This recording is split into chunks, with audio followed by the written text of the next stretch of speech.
by collective efforts that the nation's problems can be solved. I wanted to fly from the age of 6. Honest. I was standing next to my mother, in a compound house when the young man also in the house, asked me what I'd like to be when I grow up. And I said, I'd like to be a pilot. And bang, my mother slapped me on the back. Oh, yes. You'll be a doctor. You'll be a scientist. I mean, the whole house, the compound became quiet, shocked at what had just happened. I never gave up my dream. The Speedbird Trophy went to Lieutenant J.J. Rawlings for being the best Air Force cadet of the flight training school. I won the Speedbird Trophy. In those days, we didn't have television. We had what they call the newsreels in movie houses. But my mother was not interested. I was at school.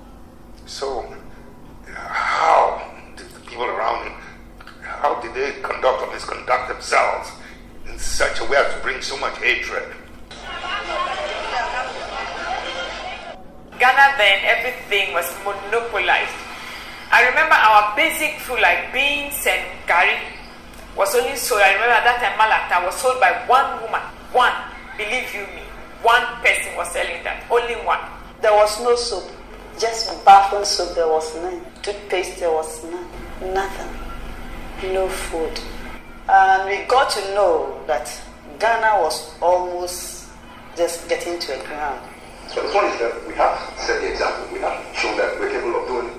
I keep describing it as turning on the gas in a kitchen. That's how volatile it was.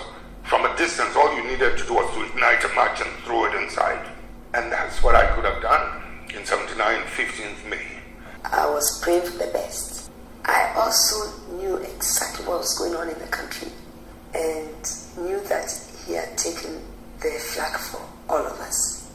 Therefore, if he had to die for his conviction, I knew he would prefer to do that.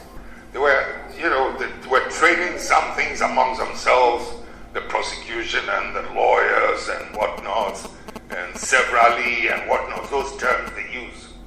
I got up and grabbed the microphone, said, I don't understand these terms and all that's going on, neither do my boys.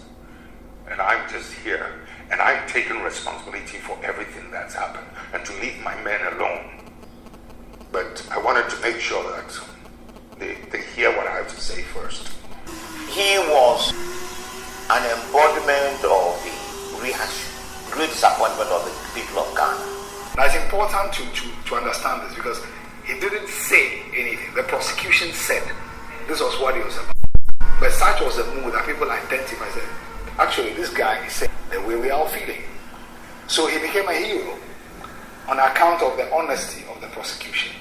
1979, I was almost 10 years. And if I recollect, that June 4th, when we heard that something had happened, I think it was on the news. That's the first time you know that something is going on. They start playing Ghana national anthem. So we knew that another person had taken charge of the country. But who, they were not really sure. Some people went and spied and realized that when he alighted from the helicopter, the men picked him up and saw him. We started screaming, JJ, JJ. Shake his head and said, wow, we are in trouble and our kids are hailing this man. When you consider, the difficulties, the shock effect that June 4th should have had on us, should have woken us up.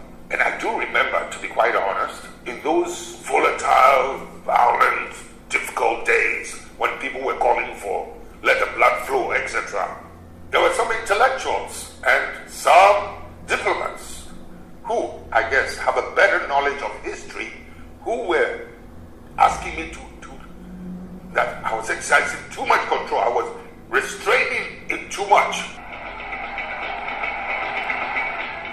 But it was his second coming, as we say, call it here, the 1981 coup d'etat, that then made him the figure that he is today. That was when people encountered him directly or indirectly. It was a fairly period? I ended up in office not because I wanted to be chairman, to be head of state, but it was just my passion to see justice done, my love of freedom. That's what puts me always in this position, or put me in this position. The politics of the country was being driven very much by ordinary people, by young people, particularly students. And a lot of the people who find out across the country to build a base for the PNDC. University students took months from school to go and lift cocoa for export. The symbolism of that was very important. I belong to the generation that actually had to stop schooling, and we had to go out working to get cocoa from the farms to the ports to be exported and other things. It brought us, we are the government, and it's the people who make up the government, and that it is time for us to stand up for our own rights. Jerry Rawlings represents for most of the people of my generation. In the so-called developing world, in Africa, I wanted to be a priest, be known as an artist than as a president. Just as I would much rather probably be known for flying skill than being a president. Maybe it's because through this you can see my power of observation, my sense of precision, my striving for excellence. I don't know where you found this, but the point is I've kept quiet about this thing because I haven't done my wife's portrait yet.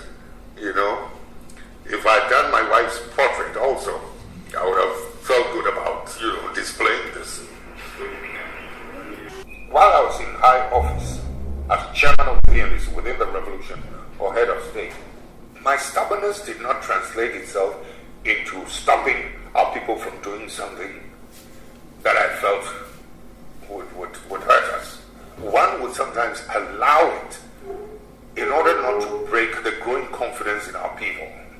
They sometimes needed to make a mistake. My stubbornness did not stand in the way. People like to make all kinds of claims about Rawlings, that he didn't want to hand over. Absolute rubbish. I will use this occasion to tell them something that they never imagined. Had we, any one of us, dared to suggest that we're going to stay on for one more day, we would have lost the complete support of the masses. My colleague, ministers of state, honorable lecturers of the various faculties, your excellencies, distinguished ladies and gentlemen, I think I prefer the lady.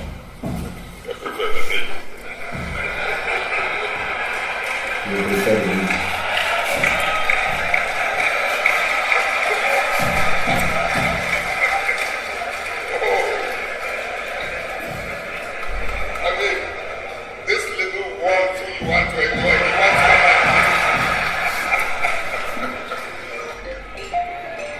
I believe the African Union has every reason to feel proud.